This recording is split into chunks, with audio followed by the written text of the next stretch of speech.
Harry, watch for Eddie.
Well, somebody can tell me whether the picture played or not. Hey, welcome to the Rotary Club meeting for August 4th, 2021 of the Rotary Club of San Dimas.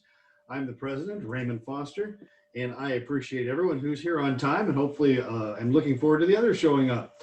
So, you know, as the Rotary Club president, one of the cool things you get to do is travel around a little bit on the behalf of the club. And this week, I attended Rotary meetings in Fair Lawn, New Jersey, and in Bungoma, Elgon, Kenya.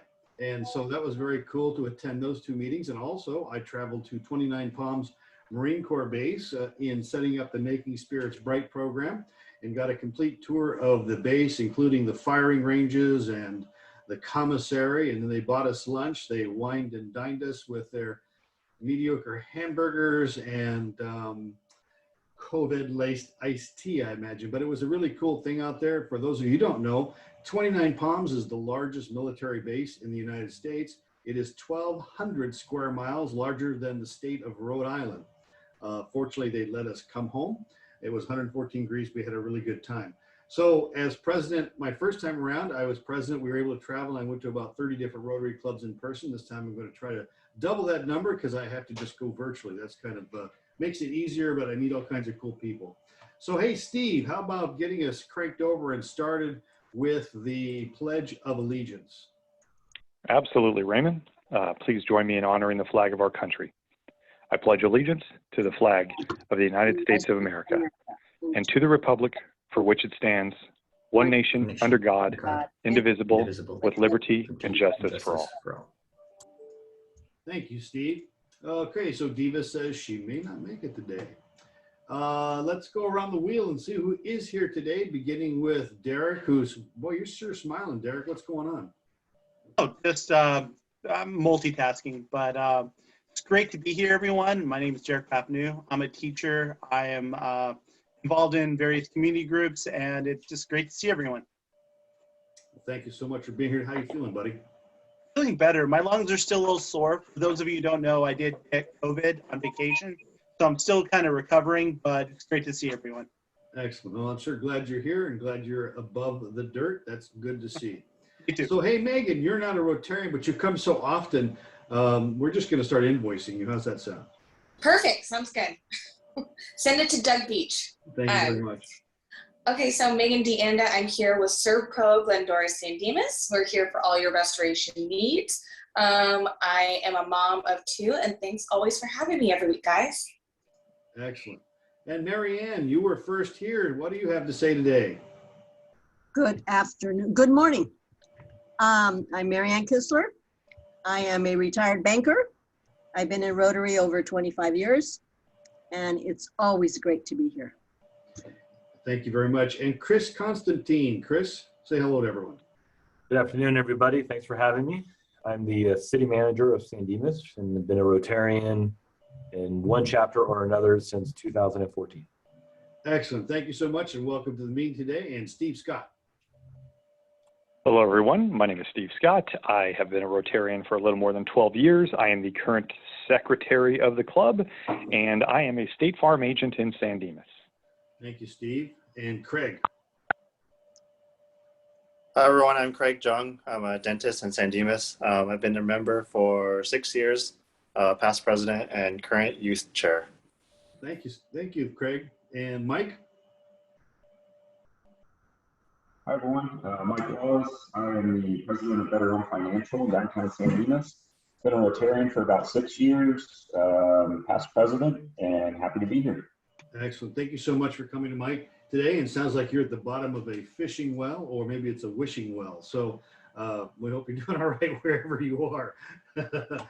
So let's jump right to our speaker. We're very fortunate today. Our speaker is Dennis Carlson, who serves as the Director of Strategic Partnerships for International Justice Mission, IJM.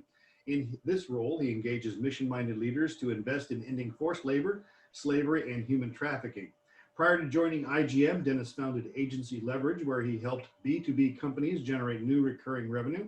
He launched Agency Leverage in 2017 after the acquisition of Dassault Benefits, an employee benefits and HR tech consultancy he founded in 2009. Dennis holds a bachelor's degree from Columbia College, Chicago, and studied at Gordon Conwell Theological Seminary. He has served as an advisor and subject matter expert to insurance and HR tech companies, including Kaiser Permanente, Assured Employee Benefits, Limelight Health, and ZipRecruiter. As a father of 3 and husband of 1 in his free time, I had to reread that like 3 times. Wait a minute. As a father of 3 and husband of 1 in his free time, where's free time there? Is scarce, though on summer weekends, a summer weekend evening, you may spot him knee-deep in a local stream, fly rod in hand, protecting the resident trout. Welcome to the Rotary Club of San Dimas, Dennis. Thank you very much, Raymond. I'm really happy to be here, and thank you to all you Rotarians for the amazing work you do locally and around the world. And thank you for so many great partnerships with IJM. I think a number of our folks have spoken at Rotarian meetings. I know our founder has spoke at some of your conferences. So really happy to join you all here today. I'm going to share my screen, and doesn't look like I'm able to. You are. Go ahead. It's enabled. Go ahead. Oh, there we go. Thank you. All right. You can all see a big slide. Says protection as infrastructure. Looks good. All right. Well, then onward.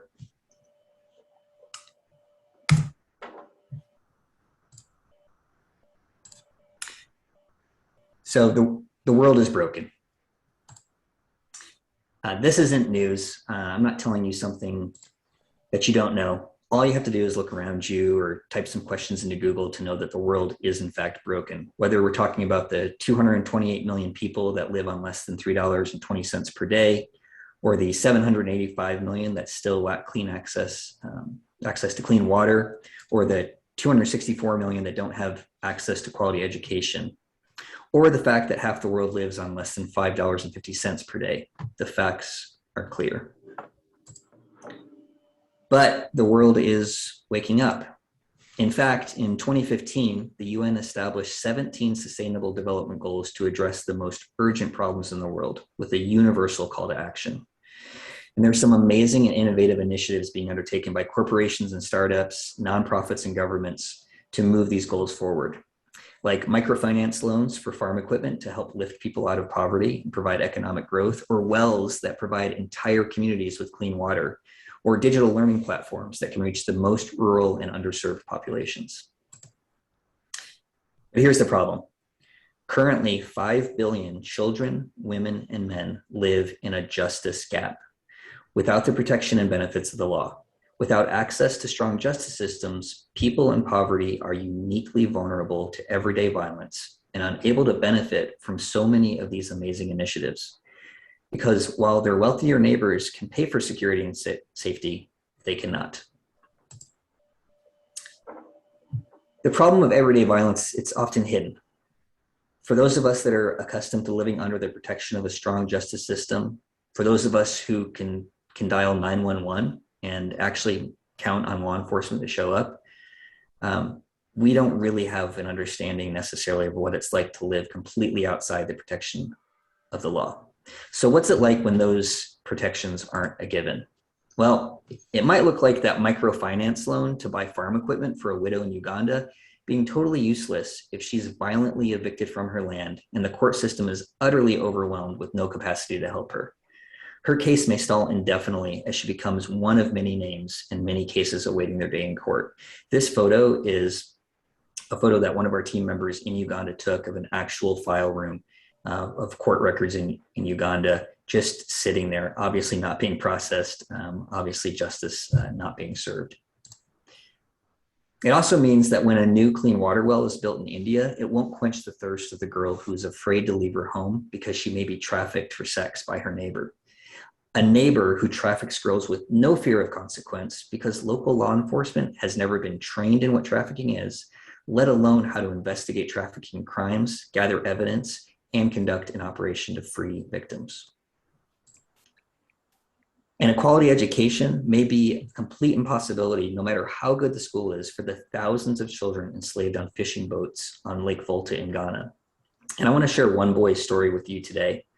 I'm going to attempt to play a video, so bear with me for one moment.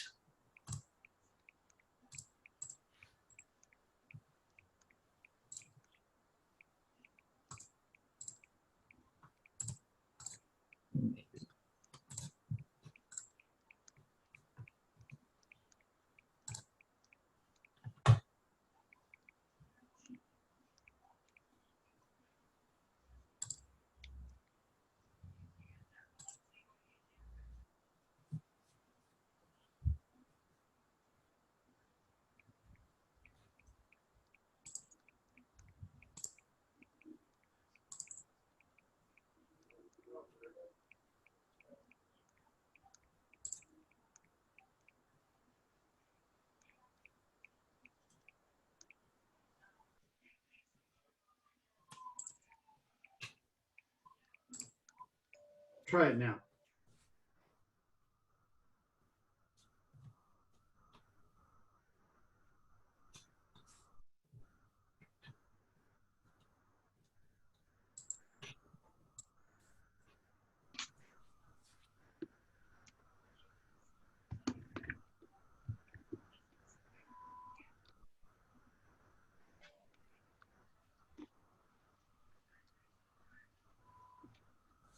Dennis, we don't have sound on that, if there is sound.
Hopefully that video came through okay.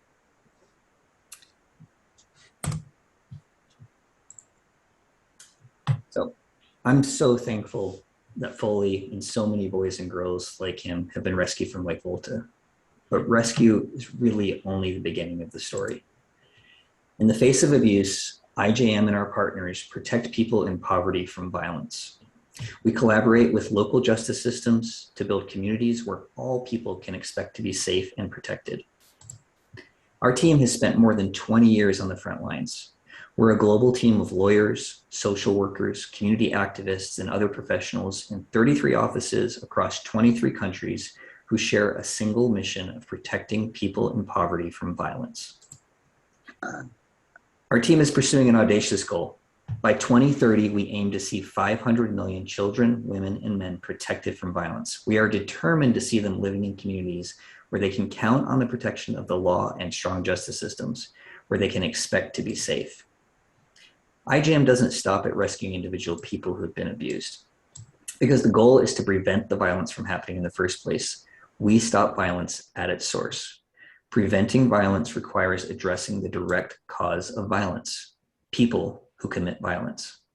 We've seen over and over again that when criminals fear being caught, when they face consequences under the law, when perpetrators go to jail, when law enforcement won't tolerate violence, when justice systems consistently stand up for the good of survivors, many criminals choose to stop. They just won't risk committing the violence. This deterrent effect leads violence to decrease dramatically, and vulnerable people are protected in places where violence was once common. This is why IJM, alongside our partners and justice system officials, pursues sustainable improvements in the justice system, because that's how you protect 500 million people like Foley from ever experiencing violence in the first place. And we're seeing this pattern of transformation scale globally. When laws are effectively enforced, people in poverty are protected from violence. Together, IJM and our partners and our trained governments, we have all proven that justice is possible.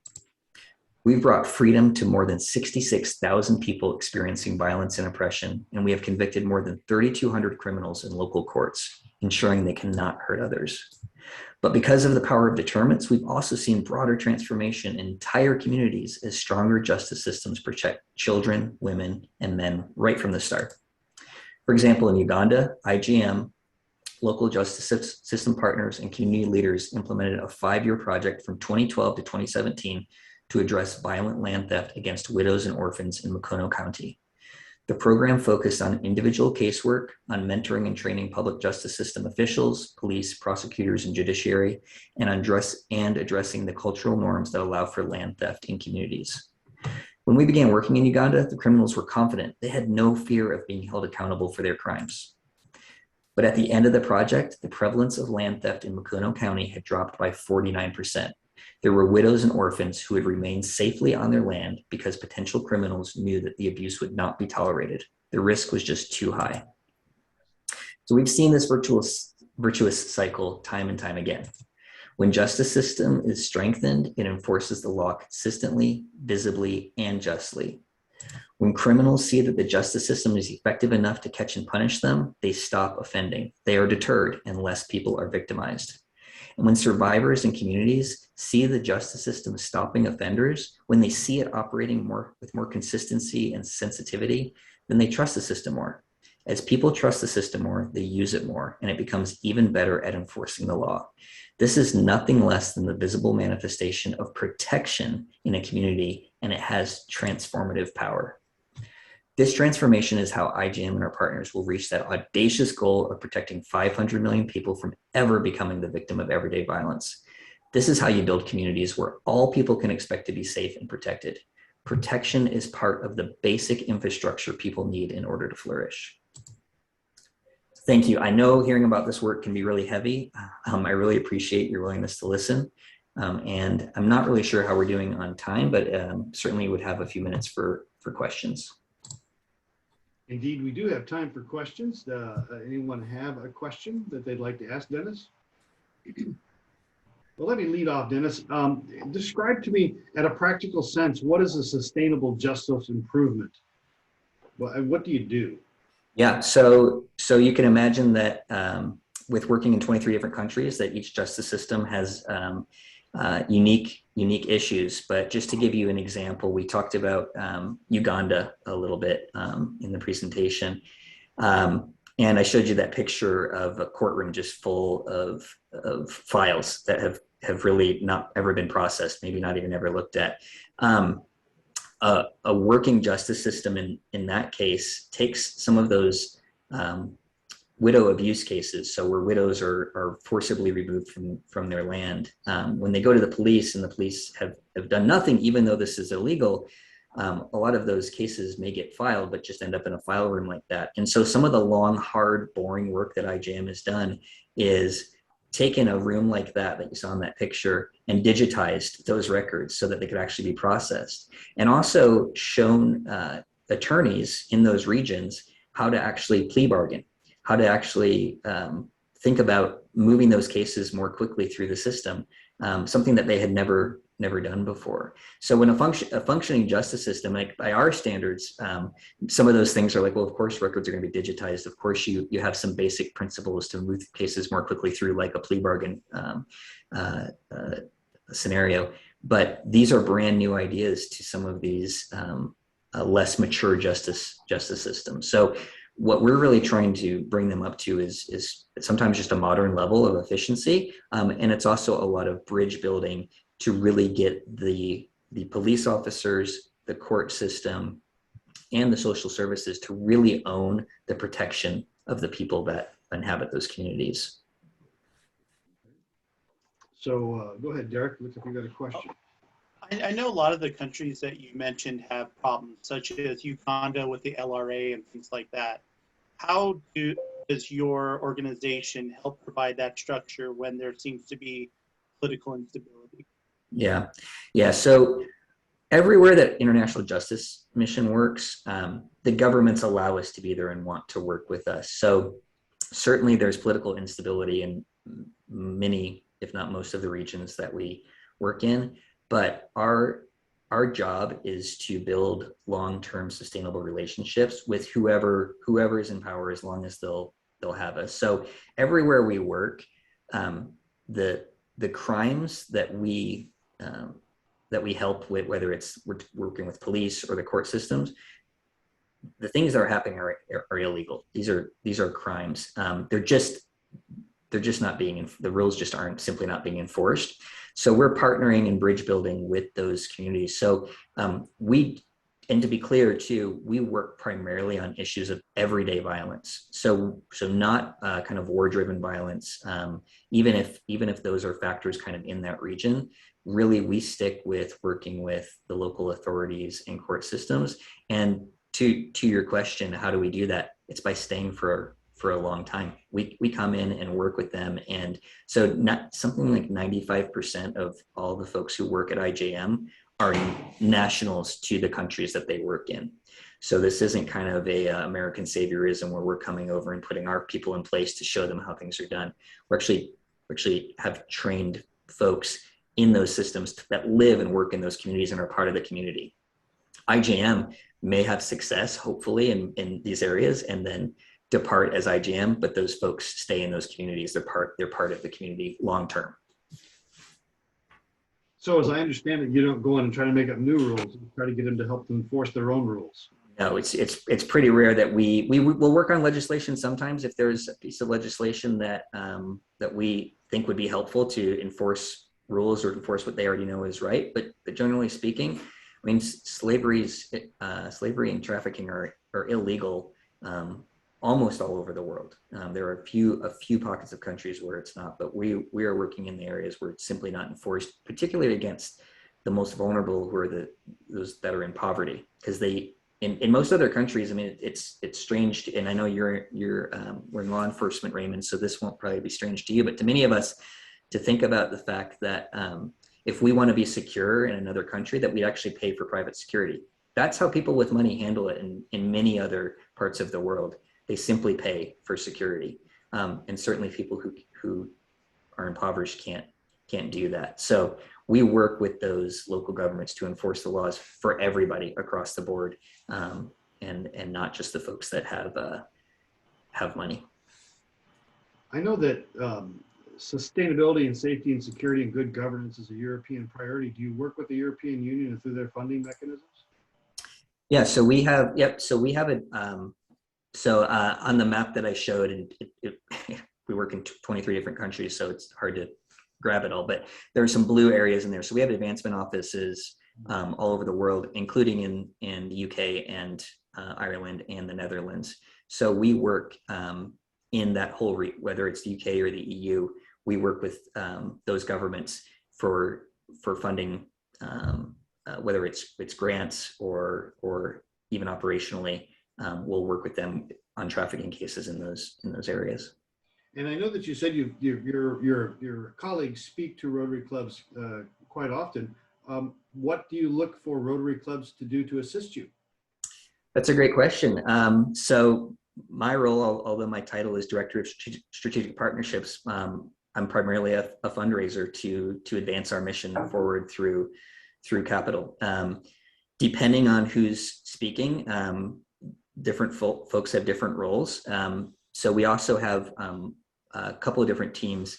We have teams that work with churches. The churches have been, church groups have been big supporters of our work, and whether that's financial or volunteerism. So we also have a large advocacy and volunteer group that a lot of times you can imagine that there's legislation here in the US, whether this is for financial aid to other countries for it's going to go towards certain issues.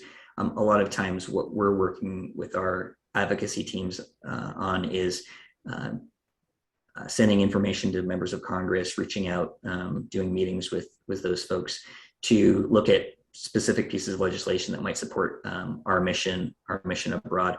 A lot of times that's financial support. So just as an example, you might be familiar with JTIP, with the Justice Department's Trafficking in Persons Department. We participate in making sure that report is funded, and not just for IJM, but for any kind of human trafficking work that's going on around the world. And making sure that there's funding for that every year is pretty key on folks like Rotarians and other folks who are advocates that can be advocates for us in the halls of Congress and locally with your representatives. Excellent. Other questions? Well, thank you so much, Dennis. We've exchanged emails. Do you have a newsletter you can sign us up to? And so if we've got additional information, you've got stuff coming out we'd know about? Sure. Yeah, absolutely. I'll add you to my email list, and then you can distribute it as you see fit. And my contact information, dcarlson@ijm.org. If anyone wants more information or to get in touch, and just even if you have an idea or something, we have folks kind of all around the country. So if and I saw that on the chat here, we have somebody joining us from Kenya. That's awesome. We have an office in Kenya that I hope to visit someday. So that's great. Thanks, Davidson, for joining. Yeah, my email, dcarlson@ijm.org. Please reach out if you'd like additional information or ways to get involved. I will direct you to the right person if I'm not that person. So thank you so much for having me. That's great. Thank you so much. It's a great presentation, very interesting information. And I know that Derek was listening. He's our National Service Chair, and he was listening with big ears and getting ideas. Right there, Derek. I could see that. Hit me up, Derek. Hit me up. Let's get in some big trouble together. So yeah, definitely. Thank you for your good work. Okay. Thank you. Thank you all. Appreciate it. Okay, so you know what? We've had two people join us. So we have Carissa, one of our new Rotarians. Carissa, say hello to everyone. Hey everybody. Sorry I'm a little late. That's okay. And let's see. Davidson has joined us from Kenya, and I visited his Rotary Club, and he has returned the favor. Can you say hello there, Davidson? Hello, President Ray, and my fellow Rotarians. Good evening, good morning. Well, thank you so much for joining us today. You know, we are going to move along to the Fine Master, who isn't here. So I'm putting the Fine Master down for a $5 fine because he's not here today. Anyone else like to fine themselves? I would like to fine myself, Raymond. Yes. I will fine myself $15 because last week on the 15th hole at the golf course I play, I had my second ever hole-in-one. So I think that's worth a fine. That is worth a fine of $15, Steve. That's very cool. Congratulations. Thank you, sir. Thank you. There you go. You know, I went out to 29 Palms yesterday, and the tour guy gave us a tour, was a 20-year Marine, retired, now a civilian employee of the GSA, and they've got a golf course there in 29 Palms. And he asked Yes, me, they do. he said, do you know why they call it golf? And I said, I do not. And he said, because all the other four-letter words were taken. Yep, that's it. That's accurate. Does anyone else have a fine? Steve's down for 15. I got Casey for 5. Oh my. I will find myself $5. First, I would say that hole-in-one probably cost Steve more money on the 19th hole than the $15 that he contributed to his fine, but that's okay. That is also accurate. I'm finding myself $5 for my audio of sounding like I'm in the bottom of it. Thank you very much. And I hope that you are in the bottom of a cool, deep well somewhere enjoying yourself. Anyone else for a fine? Oh my. Oh my. I'll find myself $10. My son, the younger one, he's trying to crawl, so we'll see what that leads us in the next few months.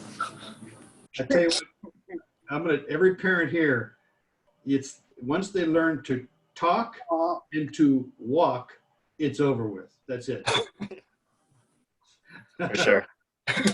So that's it's a downhill slide, man. Yeah, we're a little scared. We're scared for sure.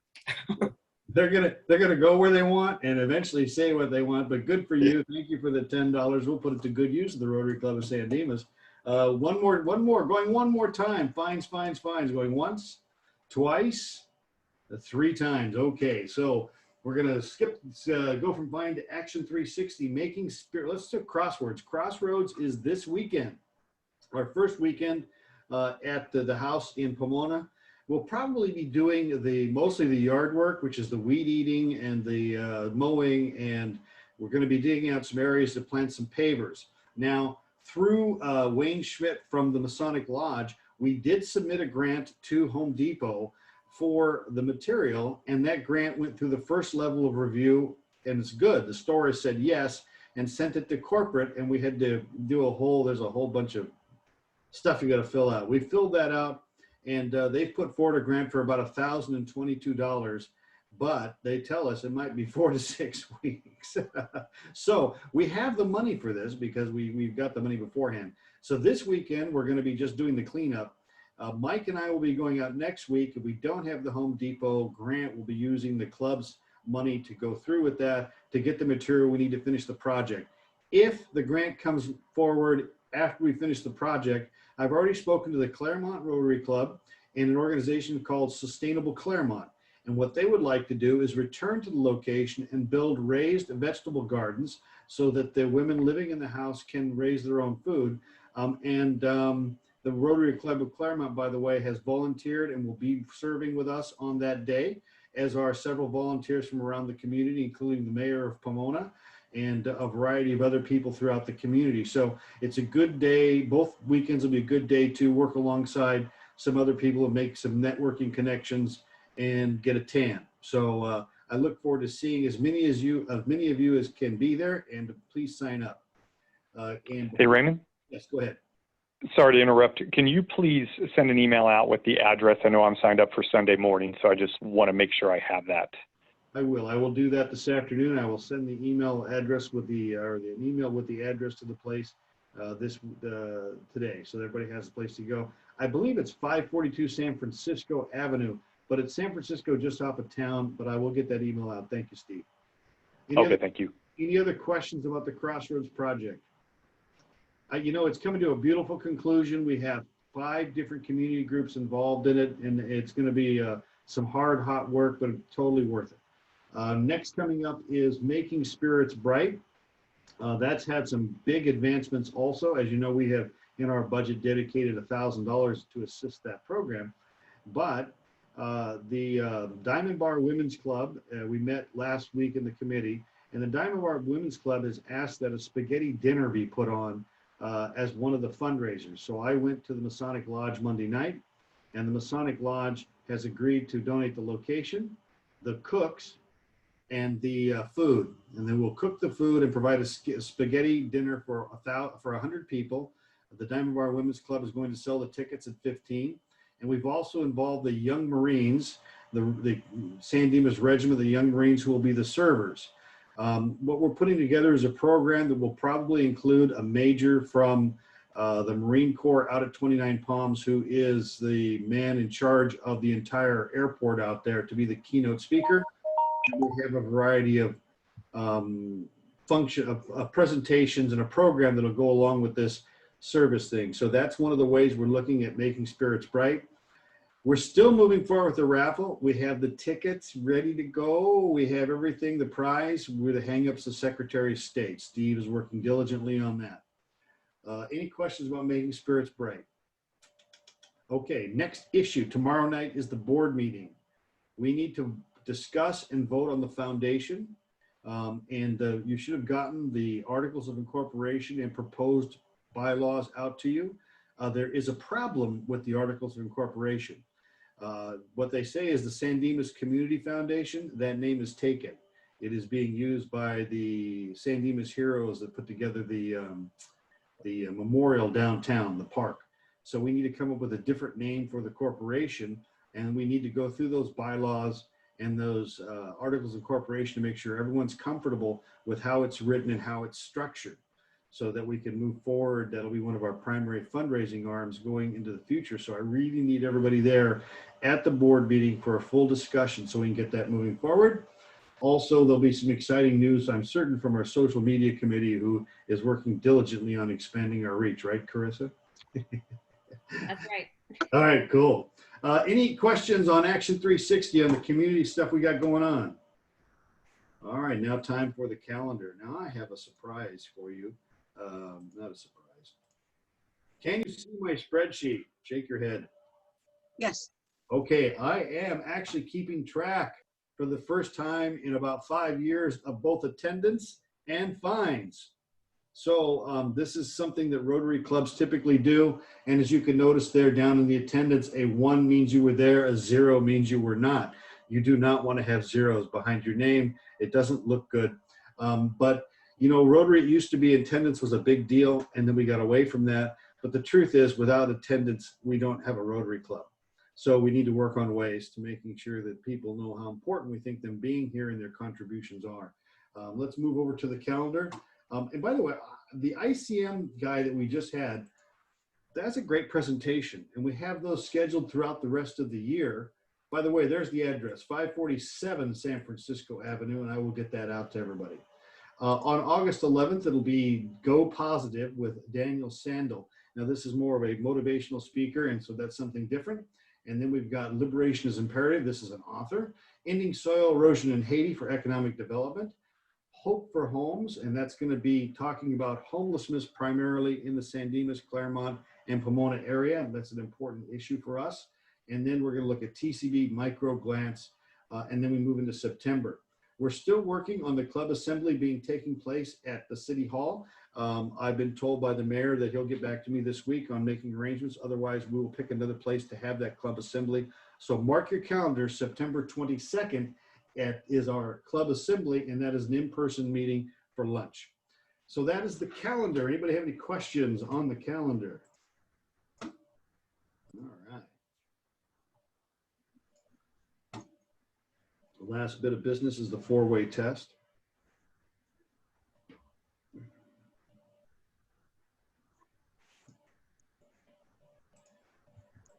Sorry, I'm a little slow, folks. I apologize. But somehow I got behind on everything also. And my computer's not working very well. There we go. Derek, I know that you're sick. And I know that you've been, you know, burdened with other things. But can I get you to read the four-way test for us? Sure, it'd be my pleasure to do so. So the four-way test is an ethical guide for Rotarians to evaluate what we do and what we think about. And the major tenets are, is it true? Is it fair to all concerned? Will it build goodwill and better friendships? Will it be beneficial to all concerned? And I think going through those steps really help us as Rotarians make a better impact in the world. Excellent. Thank you so much. Last order of business, folks, before I close out the meeting, because there is this little portion in the agenda which talks about the president's closing remarks. We have on the line with us today, Davidson Konya from Kenya. He is there in a small village outside of Nairobi, and I attended his meeting. He is, I believe, probably immediate past president, if not one of the past presidents. They're a small club, 3 years old, and they have asked us to be a mentor, to be our sister club. And so at our board meeting tomorrow night, I'm going to present that, and I would like to have us a formal resolution making this, I believe it's the Rotary Club of Bungoma. Is it Bungoma, Elgon, Kenya? Is that what it is, Davidson? Am I saying that correctly? Yes, right. Bungoma, Elgon, Rotary District 9212. Excellent. So tomorrow night, I'd really like to see everybody at the board meeting so we can talk about this idea of mentoring a club in Kenya and becoming their sister club for my Rotary year. And the last thing is, Mary Ann will appreciate this as well. Mike, I'm already getting calls from Roger Gutierrez about next year. I'm so excited. Anybody have anything else? If you've not been in a club a long time, you don't know what I'm talking about. But believe me, you're going to become real, right, Mary? Is going to become real aware of what I mean. Yes, yes, definitely yes. All right, folks, everybody wave goodbye. We will see you tomorrow night at the board meeting. 6 o'clock. 6 o'clock, Mary Ann. Talk to you later. Bye. Bye, everybody. Bye-bye. Bye bye.